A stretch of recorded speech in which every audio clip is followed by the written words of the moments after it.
Good evening. Right now in the Xinjiang province of China, there's confusion, speculation, and possible cover-ups. This is all happening in regards to the minority Uyghur Muslim population living within China. There's been speculation of inhumane treatment, detention centers, internment camps, and other gross human rights violations. Really, only the Chinese government and the people of the Xinjiang province know what is going on. And the two sides' stories vary drastically. The Chinese government has been accused of several wrongful actions and treatments of the Uyghur Muslim population living within China, including possible internment camps, re-education centers, and other inhumane actions. And the media reports and the first-hand accounts do not match what the Chinese government is saying. The Chinese government's perspective, the media's perspective, and the survivors' perspective all differ in information, tone, and really just generally overall. Governments like to control their narrative, and especially towards their people and the outside world. They do this through controlling their media or just controlling what people see about what is happening with issues in their country or issues that affect their country. And the Chinese government appears to be doing this in this situation. And so first of all, why is the Chinese government interested in the Xinjiang province?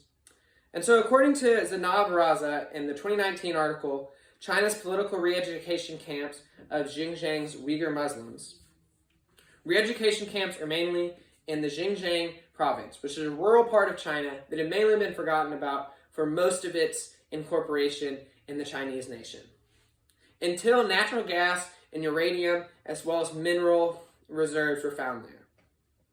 Raza writes that Xinjiang has about 1/3 of China's oil and uranium reserves. And so this is why China is interested in the region. One of the main reasons they are. Raza cites also that about 10 million Uyghur Muslims live there. Raza explains that the Chinese government tries to paint the Uyghurs as illiterate and prone to poverty.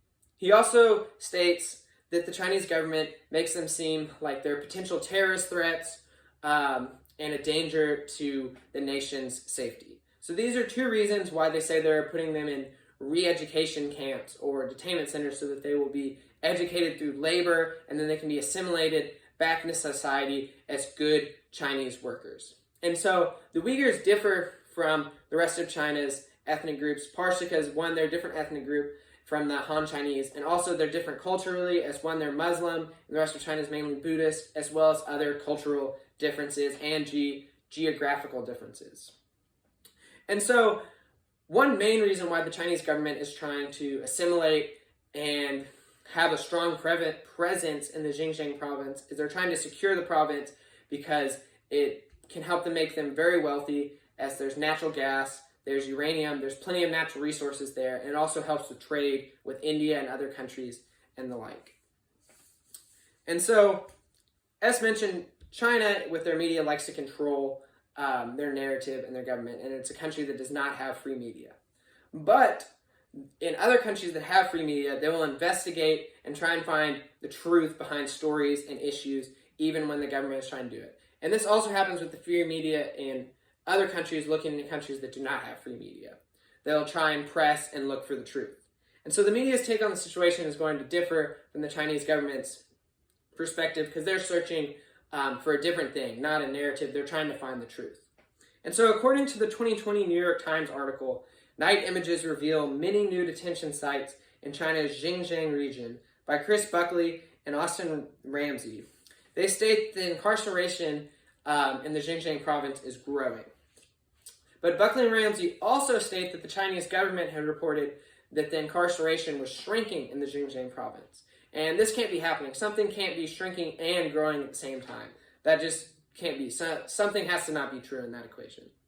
And so the Chinese government is also saying that they're releasing prisoners back into society and they're assimilated and better Chinese workers and that their program is working. But Buckley and Ramsey argued that the inmates are really just being sent to different prisons or different detention centers or internment camps or whatever you'd like to call them. And they've also found satellite images of larger detention centers, larger camps being built, and they've already been built to back up their claims. And so with all of this, it seems like there's inconsistencies in the Chinese government's story, just from what the media has dug up versus what the Chinese government is saying. Just those things just don't match up. They're clashing stories and clashing narratives. And so media accounts are great for understanding the situation and seeing what is happening, but there's nothing like a first-hand account to help find the truth and find more information about what is really going on. So a perspective of a Uyghur survivor of one of these camps is a very vital one and can be insightful. And so in the article, in the 2020 article, They Kill Us Here, survivor of Uyghur concentration camp recounts the torture by Anashe Chaudhry, quotes a survivor, Mihigro Tursun, on some of her experiences in the camp and just her first-hand account. And Tursun is quoted in Chaudhry's article saying that she was made to sleep in a room with 68 other women while she was handcuffed and her feet were tied. Tursun also says in Chaudhry's article that her kids were taken away and she didn't know where they were or anything about their well-being or safety or health. She was not told about any of that.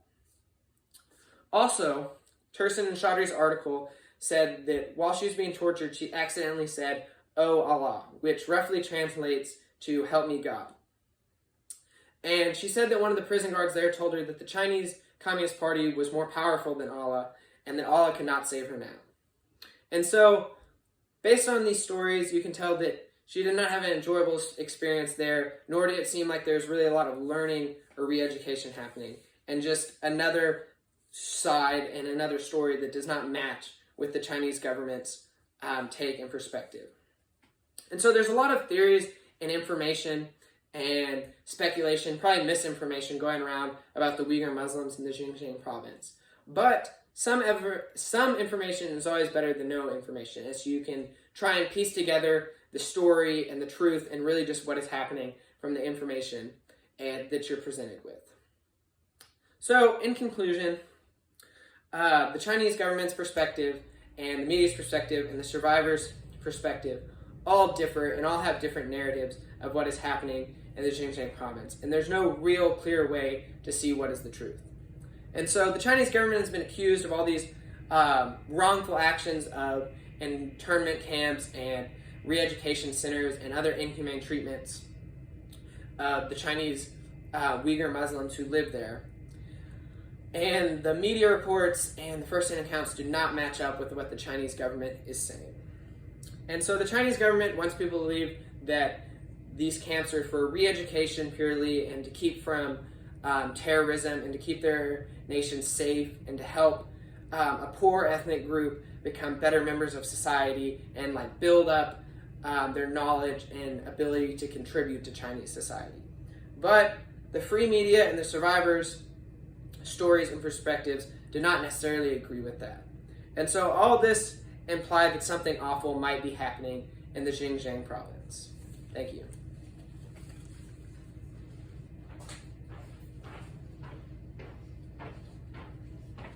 All right, here's the outline.